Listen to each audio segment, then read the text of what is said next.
Sunday in Advent, where I bring my flyers. I think these are only the flyers from last Thursday. I did not have to collect them very long to get a good stack, and I started throwing them around. I don't know if the flyer is coming back. Don't step on the flyers. They're very slippery when they pile up.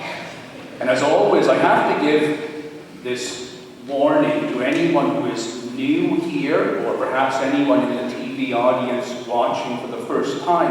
I have to tell you, we are a very serious church.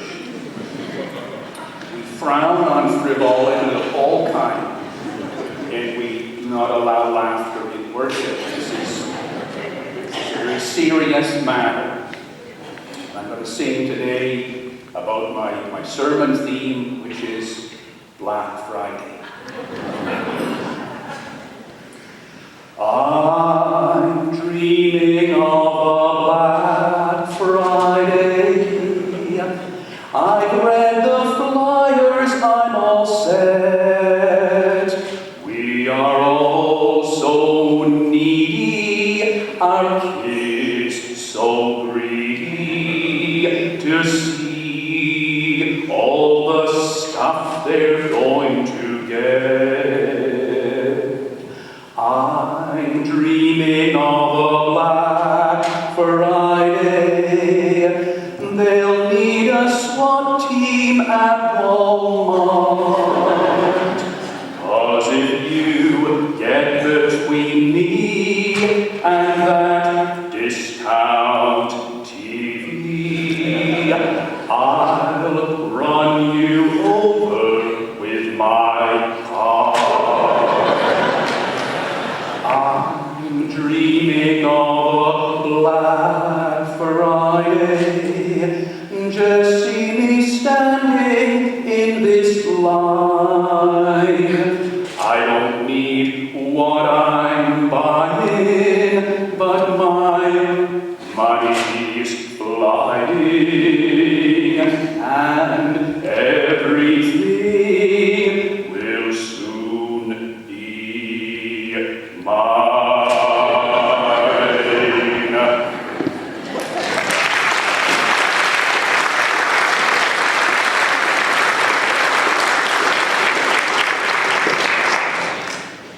Now we're serious again.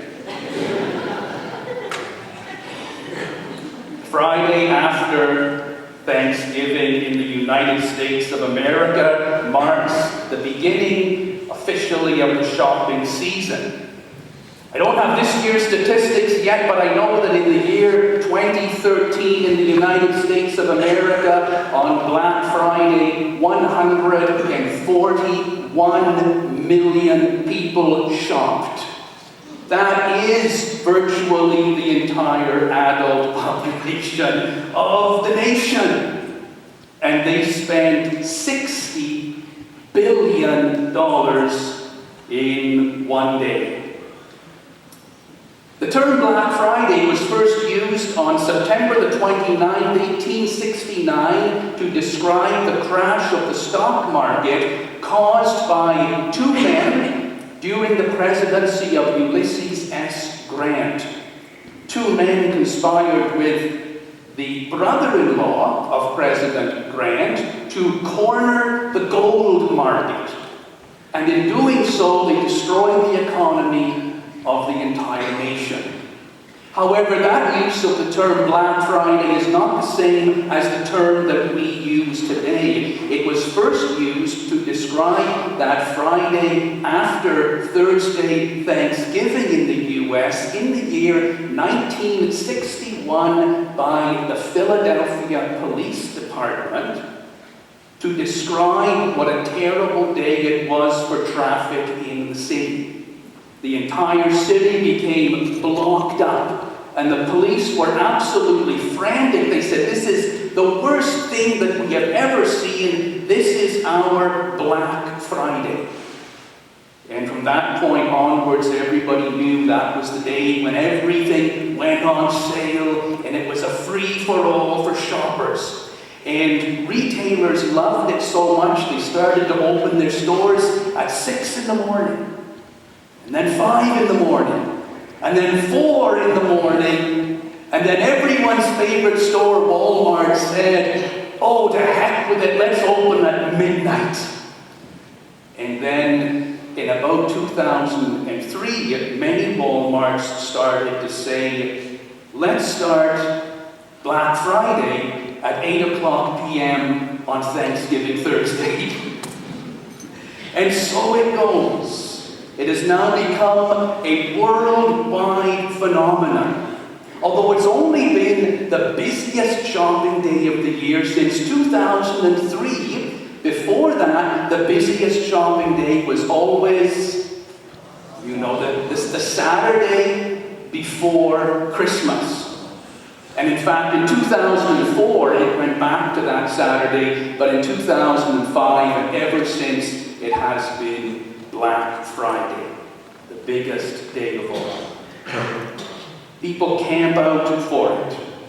There are acts of violence. There are shootings over children's toys. There are stabbings over TV sets. There are consumers standing in lines using pepper spray on other people in the line so they can get to the front of the line when there are only limited quantities of a certain video game console. In the year 2008, in Valley Stream in New York State, at the Walmart store, the doors opened and the crowds rushed in. A 34-year-old male employee of Walmart was trampled to death. And when the police and ambulance arrived, they could not get at his body because the shoppers were too thick and would not let them through. It has in many ways become Black Friday because when we look at what happens to humankind on that day, we say, surely this is the darkest and the saddest and the worst that human beings can ever be. And our hearts are broken. And as we look at humanity on Black Friday, we say to ourselves, or I say to myself, why doesn't God do something with the nature of humankind? I want to look up to the sky and cry out and say, Lord, why don't you tear open the sky and come down and reveal yourself to these people and make them tremble in fear and fix them? Well, now wait a minute, that wasn't me. That was the prophet Isaiah in 700 BC. In Judea, at a time of prosperity, when the yoke of Babylon had been lifted from the people for a little while, and as soon as the people became prosperous and free, their main goal was to begin accumulating as many material possessions as they could for themselves. They neglected the church. They neglected the needs of the poor. And they said, what can we get? In that period in 700 BC in Judea, it was like Black Friday at a Walmart in upstate New York.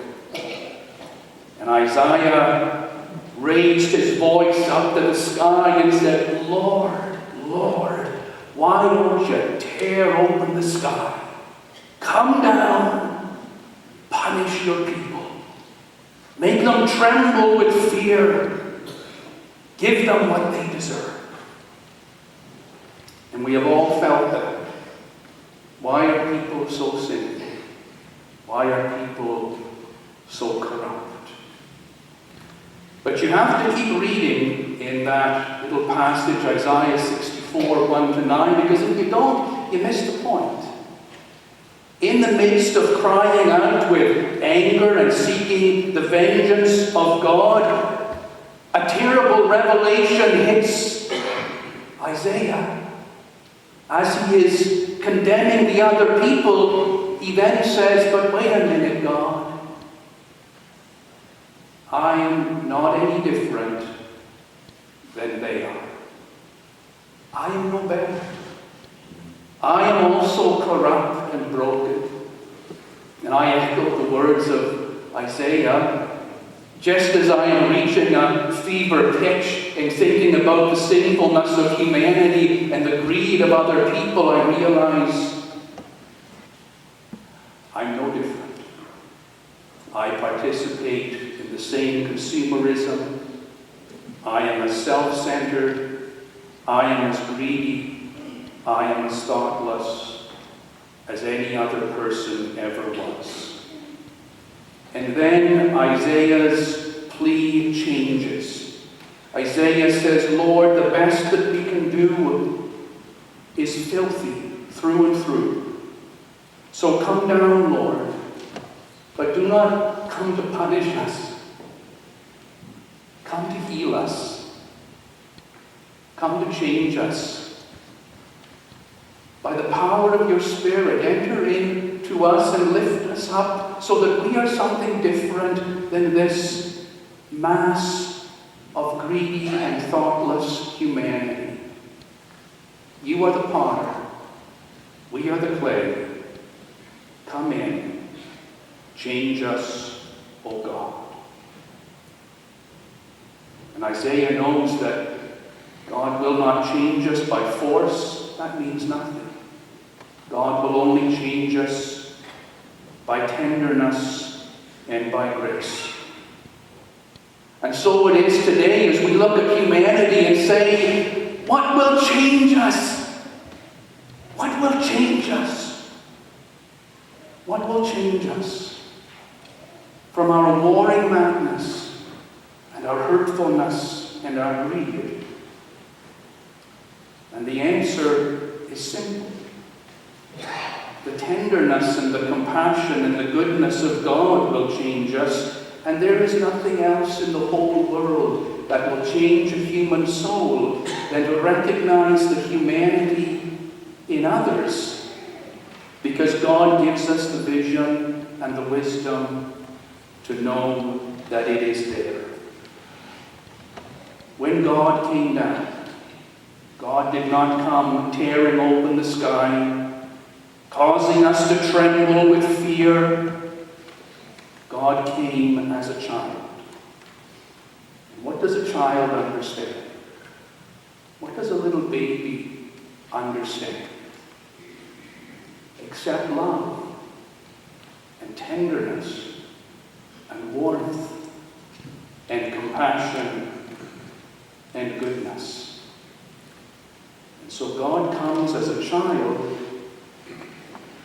to lift us up, to heal us, and to change us into something different. And when God is a child, our song changes from one of greed to one of joy and thanksgiving.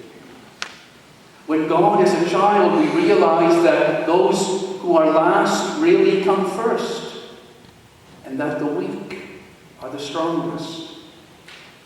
When God is a child, we lose all our fear of God, and all we have is trust and hope and peace. On this first Sunday in Advent, I hope you are waiting for God's arrival and knowing that God will come in tenderness and grace and mercy to you. And in those days, God will change everything.